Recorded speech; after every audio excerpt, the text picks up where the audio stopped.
Om Namah Shivaya. Om Gum Gurubhyo Namah. I am extremely sorry. I am not at all good at Hindi. Please excuse me.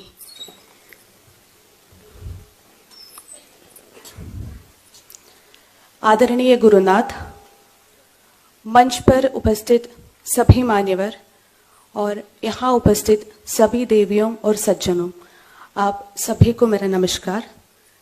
मैं doctor Anagha Kerala के त्रिशूर जिले से हूँ। वह मेरी बड़ी बहन अनुषा है और वो मेरी छोटी बहन अमृता। आज हम तीनों आचार्य श्रीमन मनोज जी के शिष्य हैं और आर्ष विद्या समाजम के फुल टाइमर्स भी है। मैं आपके सामने उस दर्दनाक अनुभवों को साझा कर रहे हैं जो हमारे परिवार ने 4 साल पहले झेला था। हमारा जन्म बहुत ही ऑर्थोडॉक्स ब्राह्मण फैमिली में हुआ था। बहुत छोटी उम्र से ही हम घर पर कई प्रकार के अनुष्ठान और दैनिक पूजा देखते हुए बड़ी हुई है। मुझे केवल कुछ अनुष्ठानों के अलावा इस बात का कोई अंदाजा नहीं था कि सनातन धर्म क्या है, भारत का वास्तविक इतिहास क्या है और समकालीन चैलेंजेस क्या होती है। यह अज्ञता मुझे इस्लाम के गड्ढे में ले आया। मैं हर किसी की तरह अच्छी पढ़ाई करके एक अच्छी नौकरी पाकर अपने परिवार की देखभाल करके और एक अच्छा फिजियोथेरेपिस्ट बनने का सपना लेकर कॉलेज गई थी, लेकिन कुछ और ही मेरे इंतजार कर रहा था। यह एक ऐसा समय था जिसने मेरे जीवन का दिशा बदल दी। मैं अपने कॉलेज के दिनों में हॉस्टल में रहती थी। मेरे रूममेट्स में मुसलमान अधिक थे। हमारे बातचीत में रिलीजन कॉमन टॉपिक बन गया। सबसे पहले उन्होंने मुझे हिंदू धर्म के बारे में क्वेश्चंस पूछना शुरू किए। आप सभी ने केरला स्टोरी फिल्म देखी होगी। मैंने भी फिल्म में कैरेक्टर शालिनी उन्नीकृष्णन जैसे ही क्वेश्चंस को सामना किया है। मैं उनको किसी भी क्वेश्चंस को आंसर नहीं दे पाई क्योंकि मैं अपने धर्म के बारे में कोई जानकारी नहीं थी। ये क्वेश्चंस धीरे धीरे क्रिटिसिज्म्स एंड इंसल्ट्स में बदल गई। वे क्षण थे जब मुझे ये कहने में भी शर्म आती थी कि मैं हिंदू था।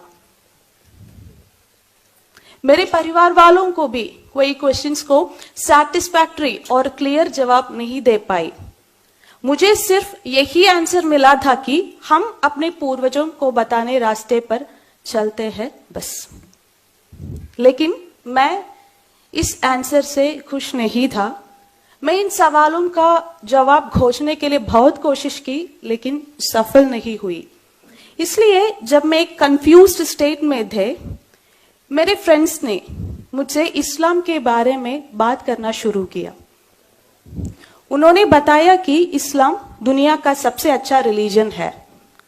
अगर मैं इस्लाम के बारे में क्वेश्चंस करते तो वे पूरे आंसर्स देते थे क्योंकि उन्होंने बचपन से ही मदरसा में उनकी रिलीजियस शिक्षा प्राप्त की थी। लेकिन मैं सनातन धर्म की बेसिक चीजों भी नहीं जानती थी। इसलिए मुझे उनके विचारों से प्रभावित होने में देर नहीं लगी। मैं अपने पहचान खोने लगा। तब तक मैं मानती थी कि सभी ईश्वर एक है और मानने लगा कि अल्लाह ही एकमात्र ईश्वर है। इस्लाम ने सबसे पहले मुझे सिखाया कि बाकी सभी रिलीजियंस के ईश्वर संकल्प और उनके अनुयायी नित्य नरक के अवकाशी है और सभी गैर मुसलमान मेरे लिए काफिर हो गए। तब तक मैं बिनती, कुमकुम, चंदन लगाती थी और धीरे से मैं मुस्लिम महिला की तरह कपड़े पहनने लगी। गाना, नाचना सब कुछ मेरे लिए हराम हो गया। मुझे लगने लगा कि मंदिर जाना और मंत्र का जप करना व्यभिचार जितना ही गलत है। धीरे धीरे से हिंदू धर्म, देवी देवताओं, हिंदू अनुष्ठान, स्वयं हिंदुओं को प्रति नफरत आने लगी। जिनका ये इस्लामिक व्हाट्सएप ग्रुप में मैं मेंबर थे, उन सभी में भारत के खिलाफ नफरत भटावा देने वाले मैसेजेस प्रचलित हो रहे थे। उन सारे मैसेजेस का टोन सिर्फ यही था कि भारत एक हिंदू राष्ट्र है और यहां विभिन्न तरीकों से इस्लाम का डोमिनेंस स्थापित किया जाना चाहिए और सभी मुसलमानों को इसमें भाग ले इसके लिए योजनाएं में भाग लेना चाहिए। मेरे मुस्लिम फ्रेंड्स ने मुझे ओपनली बताया है कि उनकी योजना schools, colleges, hospitals, government, law and order, IT, social media, charity services जैसे सभी क्षेत्रों में अपना डोमिनेंस स्थापित किया है और इस तरह से सभी गैर मुसलमानों को इस्लाम में परिवर्तित करना है। उन्होंने ये भी कहा कि सीएए, एनआरसी आदि भारत के मुसलमानों को नुकसान पहुंचाने के लिए है और इनको डटकर मुकाबला देना चाहिए। क्या आप जानते हैं कि उस समय मैं किससे सबसे नफरत करती थी? कोई और नहीं बल्कि हमारे प्रधानमंत्री श्री नरेंद्र मोदी जी से। मोदी जी की योजना भारत के सभी मुसलमानों को निर्वासित कर इसे एक हिंदू राष्ट्र बनाने की है।